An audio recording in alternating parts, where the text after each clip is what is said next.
Hello there. Okay, so where I live, Utah, it's been so cold, like terribly winterly cold, and I'm sick of it. So now that it's warming up, I'm ready to get back into like a little more fashion, wearing my dresses, and I thought it'd be fun to make some detachable ruffle collars to add to my dresses in different outfits. And I have made some and they're really easy, so I'm going to show you how to.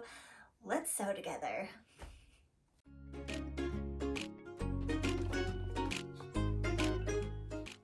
Here are the supplies you'll need to make the ruffle collar. First, a pattern. I'm using the sailor one on this one. Fabric, I'm doing this rainbow, and it's gonna match the tablecloth dress I made recently. You'll need scissors, pins, snaps. I'm using this to close the collar, and this needle and thread I'll use to sew these on. You'll also need a sewing machine and matching thread. Step one is to cut out your pattern. So I ordered these online to just be printed through FedEx office, and I will link in the description and on my blog where I got this pattern. It was 10 bucks, so I felt like that was really affordable for 3 different patterns.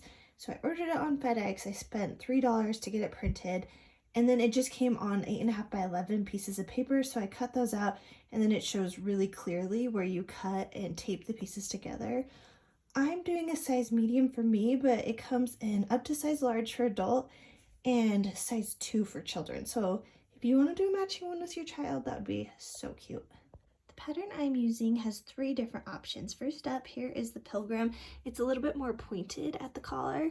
Next is the sailor, and this is more rounded, and the reason it's called the sailor is because it has a square back. And then last is the classic Peter Pan. This one's my favorite. Has a thicker collar right here and rounded on the back. For our next step, we are going to cut the fabric. So I'm just using my acrylic rotary ruler on a rotary mat with a rotary knife. That's a lot of words. And I'm cutting it 3 inches. So I line up the side 3 inches, this side 3 inches, and then I use my blade against the side of the ruler and just push as hard as I can while I keep the ruler in place and just slide it down. And you need to make 2 of these the whole length of the fabric, and each fabric's a different width, but I'm kind of the belief that the rufflier the fringe, the cuter it is. So that was the first piece, and now I'm just gonna keep cutting until we're all the way through. Okay, now that the ruffle is all cut out, we're gonna cut out the main collar. So here's my fabric. It's so pretty and rainbowy. Got it from Joanne. I'm just gonna fold this over because each of the pattern pieces, you need to cut it on a fold, and you need to cut 2 of each one. So you kind of see how this line up nicely right there, and we can chop suey. So I like to pin my paper to the fabric, and I can see where I've used this already, and I'll just pin it on again. So I'm gonna use 6 pins and just go around. And you can kind of see this edge. I tried to do it as close to the salvage edge as I could so that I'm wasting as little fabric as possible, because, you know, I'm not going to really be able to use that for anything else. And I don't like waste. Now that that's pinned on, we're going to cut it out. I also like to use, this is called Mark Be Gone, and I put it where the notches are so I don't have to cut them. I feel like this is faster. And so I mark these. This mark in the top part is where you stop sewing. I'll show you later. So this one's really helpful. And then it makes it so you can line stuff up easier. The notches work too if you don't have a sewing marker. So then you just cut out the fabric, go along where the pattern goes. Easy breezy. Now we have all the pieces cut to make the ruffle collar.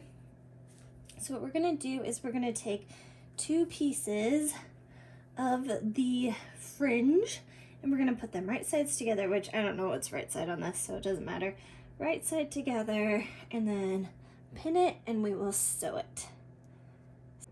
Now to make the ruffle strip, all you do is give it a quick stitch. Super easy. So now we have 1 long strip. Now what we're gonna do is, this is the back because it has this seam. We're gonna take the other side, make sure to keep it straight, and take this, fold it in half, and this will be the edge of the ruffle. So we will sew this edge and then the other edge. Now that that's sewn on both edges, we're gonna once again use the pinking shears and just cut away any bulk. And you can kind of see when you turn this inside out, this corner will lay a little bit flatter because you just cut off all the extra stuff. So next what we're gonna do is we're gonna flip this right side out and then we'll press this whole thing. So the ruffle edge is now right side out. I have folded in half and we're just gonna give it a quick press because this will make the edge nice and like flat and crisp. Now we are going to take the fabric for the ruffle and we're going to sew gathering stitches on it. So first we need to change a setting, which is increase your stitch length. Mine's going to be at a 5. Once the stitch length is increased, you're going to pull both strings from your bobbin and your top thread to give you a nice long tail. And now we're going to start with our first gathering stitch and put the presser foot down, and you're not going to backstitch for this. So I am doing this as close to the raw edge as possible, so I'm doing a 3/8 seam allowance for your first gathering stitch. So we're just going to sew all the way from one end to the other.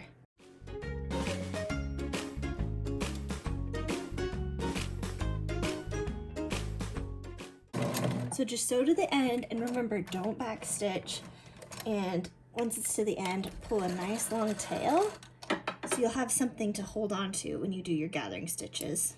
Okay, the first gathering stitch is done, so now we're going to repeat the second one. You're going to move your seam allowance over just a little. I'm doing a 1/4 inch for the second one, and long tails, don't backstitch, and just stitch all the way down. Okay, I'm finishing up the second row of gathering stitches, and the reason why you kind of want to remember where you're stitching is when you put this in between the collar, which I'll show you exactly how to do, you want to make sure your seam allowance is more than what you did here, because you want to cover these up or else you'll see these stitches and it'll look DIY, unprofessional. So if you have a seam in the middle, this is where mine is, so I know this is the middle point, then you can know this is your middle point. If it's not obvious, just mark it, because this will help you as we gather the stitches and lay them out on to the collar. Now we have this long strip of fabric and we need to gather it so it can go from this edge all the way around and go over here. So what we're going to do is we are going to take one end and we are going to start pulling on the top edge. So you pull both strings and you can see it gathers super easy. I've made this collar in cotton and that did not gather very easy, but this kind of gauze fabric is just a dream.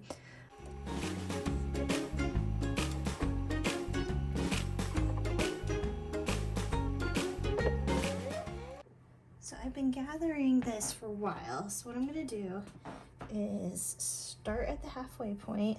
You can see I marked it with the marker, and I'm just going to lay this down how it would go so I can kind of get an idea. It's not very full, but I've over gathered these before, and then you have to go back and undo it, and it's like, oh, that took me forever. So that goes till here, and where's my center line? It is right here, so you can see that length is how much I need to go more. So I need to keep going, so that's why you just keep checking. Okay, here's the halfway mark on my fringe, and look at this, it goes all the way to the half. So now I just need to start on the other side. Okay, I'm gathering the second half, and one thing I wanted to caution you against was pulling too hard or trying to go too fast. You just kind of have to slowly work your way down. And the thing is the last thing you want to do is rip these threads. So if you pull too hard, you could rip them in a section and then you'd have to start over again, and that would just be way too sad. So keep pushing, but don't push too hard, if that makes sense. Okay, so now that we have the fringe all gathered and fitting perfectly on the top of the collar, what we're going to do is we're going to start pinning it into place. Now this is how it's going to look when it's finished, is the collar out like this, but to pin it we're going to put it like this. So we're just going to go along, and the top of this should be your right side of the fabric, and then you put your trim on and you just work your way around putting pins in until you've gone all the way around. Another note while you're pinning this is when you gather it, you get a lot of strings. So you kind of want to pull those from away from the ruffle, because that means it'll get sandwiched in between the fabric and you won't see it again. If it's going up, you might see it again. One last note on pinning the fringe on is at the collar pieces, I like to pull it out just a little bit so that you only have a tiny lip. Everywhere else I do it like edge to edge. And then I pin it so that you can sew right here without going over the edge, and so that you won't get the corner. It's hard to explain. Let me try to show you. Right here, it's really short, and then over here, it's nice and long, and that's because of how I pinned it, so there's more of it in here. And I just think that's nice for the beginning, so just a little tip. Now we're going to make a sandwich. And the bread is the collar pieces, and this is the jelly on the inside. So you're gonna put the right side down, and you're gonna line it up with this. And a great way to line it up is these are the notch marks in the collar. You can pin those first. And this is gonna tell you start sewing here. This is the middle section where you'll turn it inside out. So you'll go all the way around and stop at the next notch mark. And for the ruffle side, it's kind of a lot to pin through because my ruffle's really big on this one. I kind of went a little over the top. So you just have to make sure you get the top piece, the ruffle, and the bottom piece in your little pin. Okay, we're gonna start sewing the collar, and as I mentioned, you're gonna go to your first notch in the collar, and that's where you're gonna start. And the longest part with this is just taking out all the freaking pins I used. So press your foot down.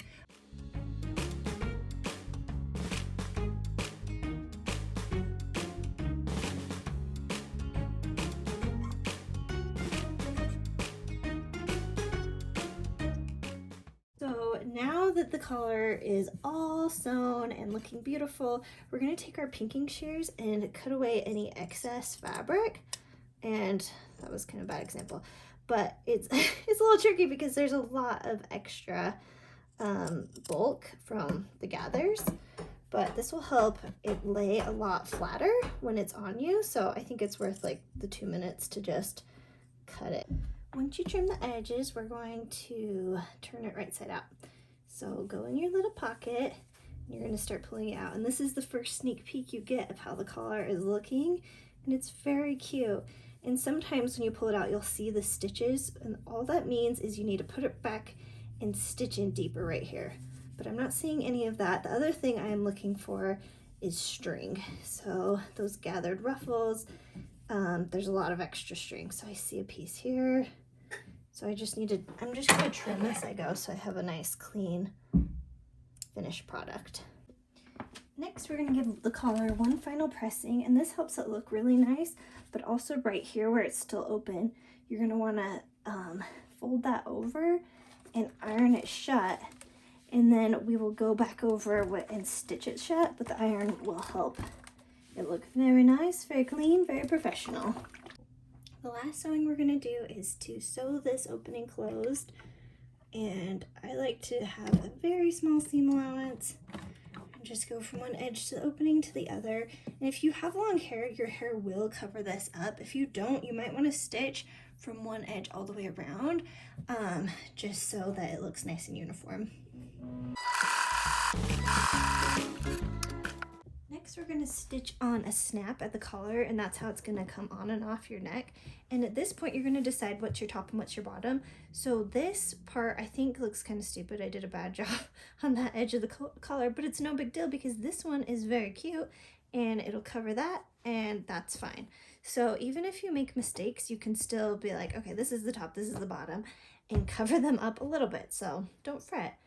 So to sew on the snap, I've knotted my thread, and I'm just going to try to grab a little bit from this side because I don't want to go all the way through, because then you'd see it on the front, the stitching, which won't look very nice. So you just stitch a little on the fabric and then go through one of these holes, and it's easy. If you can sew a button, you can sew a snap. So this first collar is the one I showed you how to make today, and it's the rainbow stripe. This is the sailor option, so it's smaller on front and bigger on the back. And isn't it cute? I made it to match this dress, and the fun thing about this color is that you can use scraps. So if you have a sewing project and you only have a little bit of fabric, this is perfect for it because it takes less than 2/3 of a yard. This is another sailor collar, and I made some in solid because I wear a lot of pattern, so they kind of play nice together. Do you see how like this layering is kind of fun?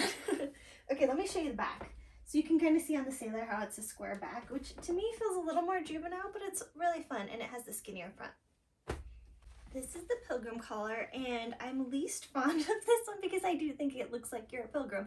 It's Little House on the Prairie, which my dresses can kind of go that way, so I don't want my collars to go quite that way, but I want to show how it looks, and I love the color. This dress doesn't technically have any of that exact yellow, but I still think they look nice together. Okay, the last look is Peter Pan collar. This one's my favorite. It's a little bit thicker, and I just think it's so cute. And I wanted to style one with jeans because I know a lot of people wear jeans. I don't. I quit them with the pandemic and haven't gone back, so I only wear them when I like show different outfit ideas. But if you want to wear jeans, I think it'd look cute with like a plain shirt. And then this. It's a little bit much with these ruffles, but you get the idea.